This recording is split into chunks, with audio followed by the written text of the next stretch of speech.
The film starts in San Francisco in 2014. Following the deadly battle that took place there, Mark, Kyle Chandler, and Emma Russell, Vera Farmiga, have lost their eldest son Andrew, while holding on to their young daughter Madison, Lexi Rabe. Emma looks up and catches a glimpse of Godzilla himself, somewhere after his battle with the mutos.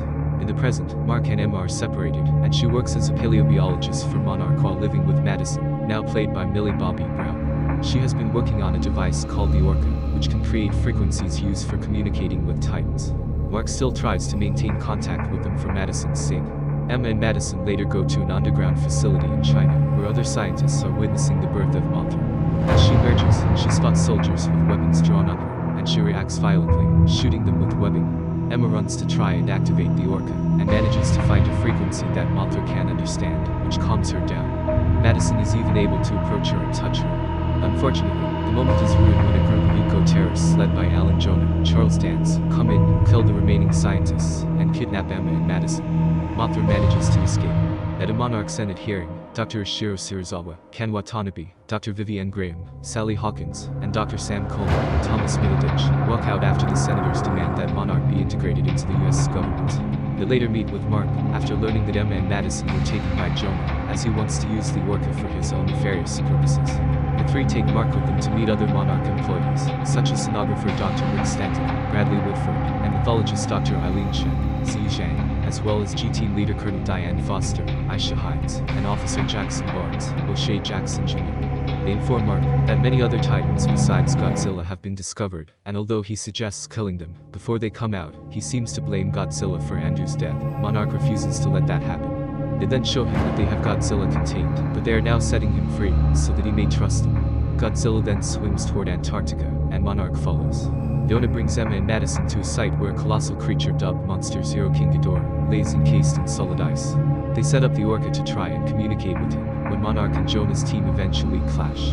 Mark tries to rescue Emma and Madison, but as Madison starts walking toward him, Emma grabs a detonator, intending to set off the explosives all around the ice to free Ghidorah. She does so, and everyone runs for it. The three-headed beast is freed, and he rises to the surface.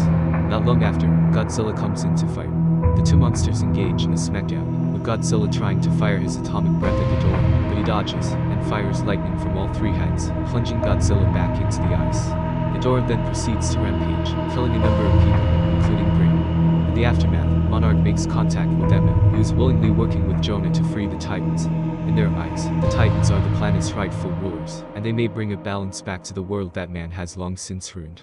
Mark thinks she is doing this in retribution for Andrew's death. Jonah and Emma head with their team toward Mexico to free another Titan. The city starts to get evacuated. They make their way to an active volcano to unleash Rodan, the fire demon. He emerges as Monarch's squadron of fighter pilots head in to try and take him down. They prove to be no match for the winged beast, as he devours some of the pilots, while finishing the rest of them by barrel rolling through the air. Not long after, Ghidorah comes in and battles Rodan. Ghidorah gains the upper hand, or claw, by using his extra heads to take Rodan down. Before he can continue to attack, Godzilla comes back for round 2. They start to duke it out again, with Godzilla managing to tear off Rodan's left head. Meanwhile, Monarch is contacted by Captain William Sten's David Strather, who tells them that the military is about to launch a massive bomb called the Oxygen Destroyer, in order to kill the beasts. The bomb hits, but Ghidorah escapes, while it looks as though Godzilla has perished. Ghidorah flies to the top of the volcano where he regenerates his head. He emits his call, which awakens the rest of the sleeping Titans. In response, the Titans begin to cause untold mayhem and destruction upon their lands, with countless lives being lost.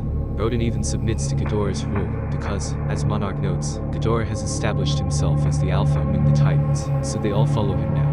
Mothra, who has been in a cocoon behind a waterfall, emerges with glorious glowing wings, and she flies her way toward Godzilla, who is alive but weakened, and is recuperating underwater. Monarch locates the two, as Mothra is communicating with Godzilla. The team determines that Mothra is like the queen of the monsters, so she and Godzilla have a thing, as Barnes notes. Eileen also points out through old text that Ghidorah was among the most feared of the Titans, and he would challenge Godzilla for supremacy.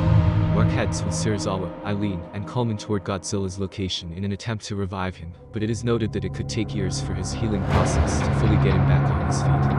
The scientists realize that since Titans like Godzilla feed on radiation, they can detonate a nuke that will heal him faster.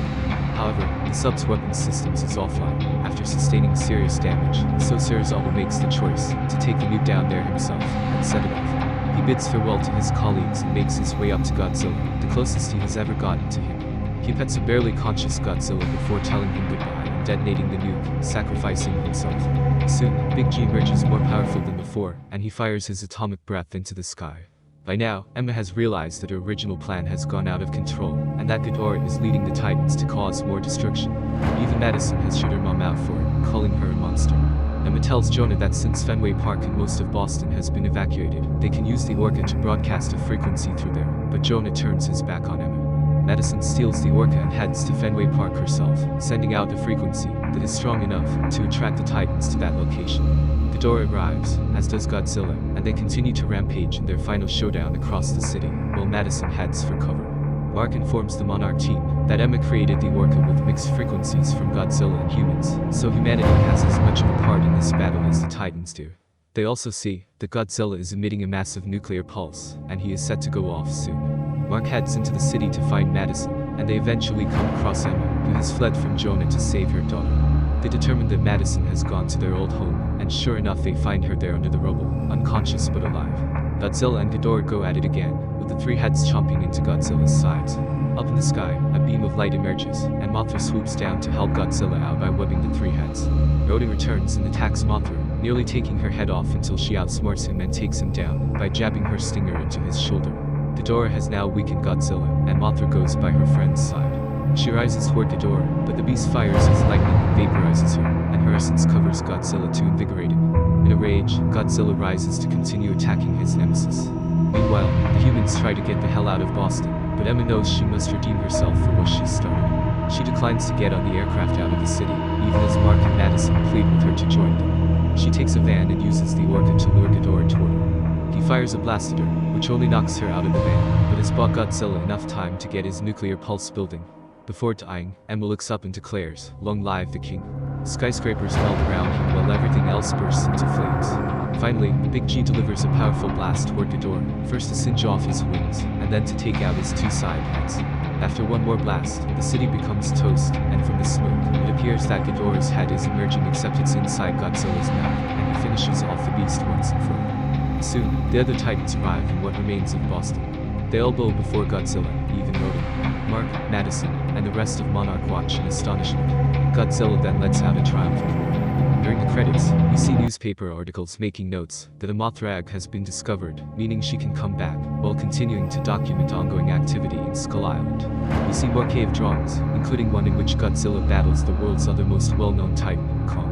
After the credits, in Isla de Mar, Jonah and his men follow a man who presents them with one of Ghidorah's heads. Jonah says he will take it, intending to use it for an as yet unknown purpose. If you enjoyed this video and want to hear from me again, be sure to hit the subscribe button before you go. Thanks for watching.